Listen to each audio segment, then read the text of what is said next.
గత 2 రోజుల క్రితం అన్నమయ్య జిల్లా తమ్మలపల్లి నియోజకవర్గంలోని మొలకల చెరువులో కొంతమంది నకిలీ మద్యం తయారు చేస్తూ ఎక్సైజ్ పోలీసులకు దొరకడం జరిగింది. ఆ దొరికిన దాంట్లో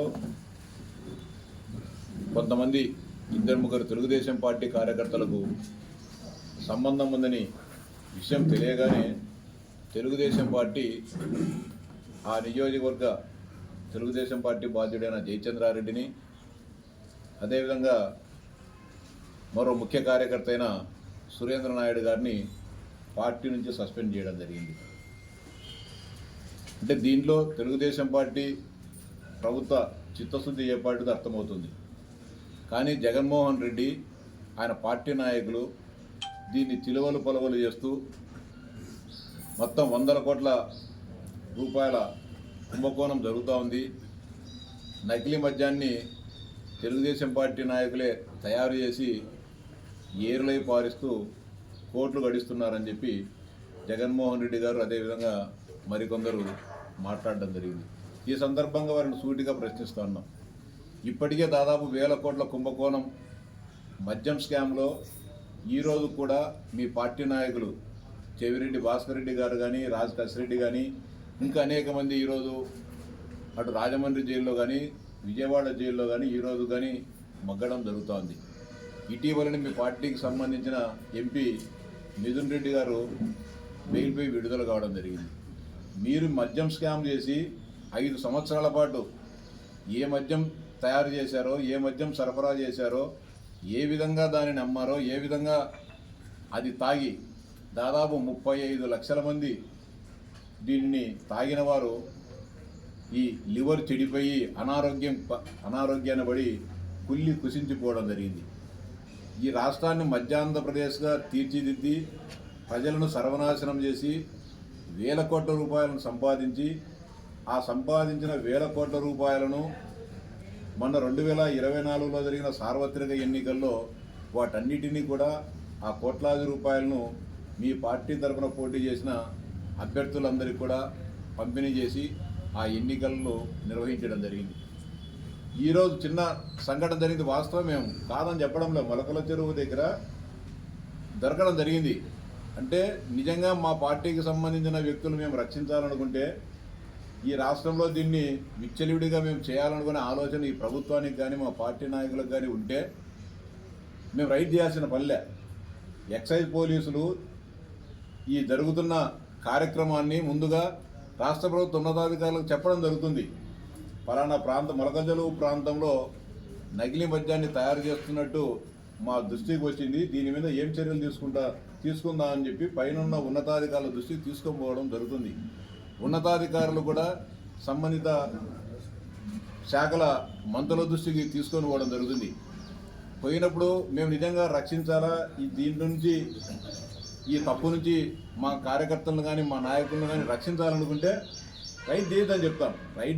రైడ్ చేయొద్దని చెప్పేసి అక్కడ ఉండే వాళ్ళని మా పార్టీ వాళ్ళు ఎవరైనా దాంట్లో సంబంధం ఉంటే మేము హెచ్చరించి ఇమ్మీడియట్గా అక్కడ నుంచి ఆ యంత్రాలను కానీ ఇంకోటి కానీ ఆ వస్తువులను కానీ లేకుంటే నకిలీ మద్యాన్ని కానీ లిఫ్ట్ చేయమని చెప్పేసి చెప్పడం జరుగుతుంది. ఎక్కడైనా నిజంగా పార్టీ వాళ్ళని తప్పించాలా, పార్టీ వాళ్ళకి సంబంధం లేదని మేము చెప్పాలనుకుంటే ఆ పని చేస్తాం. కానీ ప్రభుత్వం దృష్టికి జరుగుతున్న వ్యవహారం తెలిసిన వెంటనే ఇమ్మీడియట్గా ఐపీఎస్ అధికారులందరినీ కూడా అలర్ట్ చేసి ఎవరైతే ఎక్సైజ్ శాఖను చూస్తున్న రాహుల్ దేవ్ శర్మ కానీ మిగతా అందరూ ఉన్నతాధికారులను కూడా హెచ్చరించి ఆ జిల్లాకు సంబంధం లేని ఆ జిల్లా వారికి ఏమైనా కూడా లోపాయకారి సంబంధాలు ఏమైనా ఎక్సైజ్ అధికారులకు ఉండవచ్చునేమని భావించి ఇతర జిల్లాలకు సంబంధించిన అధికారులను ఆ టాస్క్ ఫోర్స్లో ఏర్పాటు చేసి దాడులు నిర్వహించడం జరిగింది. ఇది తెలుగుదేశం పార్టీకి లేకుంటే ఎన్డీఏ ప్రభుత్వానికి ఉన్నంత చిత్తశుద్ధి. దీంట్లోనే ప్రజలు కూడా ఆలోచించుకోవాలి. నిజంగా మా పార్టీ వాళ్ళు రక్షించుకోవాలంటే మేము తప్పించుకోవడం ప్రభుత్వం అనుకుంటే చాలా ఈజీ. కానీ ఆ పని చేయకోకుండా మేము రైడ్ చేయడం జరిగింది. దీనిలో ఎంతో కొంత పాత్ర ఉంది. ఆ నియోజకవర్గ బాధ్యునికి తెలియకుండా ఇంత పెద్ద వ్యవహారం జరిగేది కాదని పార్టీ నిర్ధారణ చేసుకున్న తర్వాత నిన్న రాత్రి పార్టీ అధిష్టాన వర్గం ఆ నియోజకవర్గానికి చెందిన మా పార్టీ బాధ్యుని జయచంద్రారెడ్డిని సురేంద్ర నాయని సస్పెండ్ చేయడం జరిగింది. దీన్ని గమనించాలని చెప్పి ఈ రాష్ట్ర ప్రజానీకానికి విజ్ఞప్తి చేస్తున్నాం. నిజంగా జగన్మోహన్ రెడ్డి గారికి చిత్తశుద్ధి ఉంటే ఇంత పెద్ద ఎత్తున 2019-24 మధ్య కాలంలో ఇంత పెద్ద ఎత్తున మద్యం కుంభకోణం జరిగితే ఎందుకు కానీ ఈరోజు కూడా మాట్లాడడం లేదు. మమ్మల్ని అరెస్ట్ చేస్తున్నారు, అన్యాయంగా మాట్లాడుతున్నాడు తప్ప మేము డిజిటల్ చెల్లింపులను ఎందుకు గానో ఆ వైన్ షాపుల్లో ఏర్పాటు చేయలేదు. మొత్తం ప్రపంచమంతా కూడా డిజిటల్ యుగం అవుతున్న పరిస్థితులలో ఆంధ్రప్రదేశ్లో ఉన్న మద్యం దుకాణాలలో ఎందుకు గాను డిజిటల్ చెల్లింపులు పెట్టలేకపోయామో సమాధానం చెప్పాలా. మొత్తం ఈ రాష్ట్రంలో ఉన్న అన్ని డిస్టిలరీస్ను, అన్ని వివిధ బ్రాండ్లకు సంబంధించిన అన్ని కంపెనీలను కూడా మీరు కానీ, సజ్జల రామకృష్ణారెడ్డి కానీ, మిథున్ రెడ్డి కానీ, చెవిరెడ్డి భాస్కర్ రెడ్డి కానీ వీళ్ళందరూ కూడా వాటన్నిటిని కూడా బలవంతంగా మీ అధీనంలోకి తెచ్చుకొని విచ్చలవిడిగా మద్యాన్ని తయారు చేసి అమ్మిన విషయం వాస్తవమా కాదా? దీన్ని మాట్లాడుకోకుండా నెలకు 100 కోట్ల రూపాయలు ఒక మొలకల చెరువులోనే తెలుగుదేశం పార్టీ నాయకులకు లాభం వస్తుంది, అనేక మందికి వాటాలు ఉన్నాయని మాట్లాడడం తగదని చెప్పి జగన్మోహన్ రెడ్డి గారిని ఆ పార్టీ నాయకులను హెచ్చరిస్తూ ఉన్నా.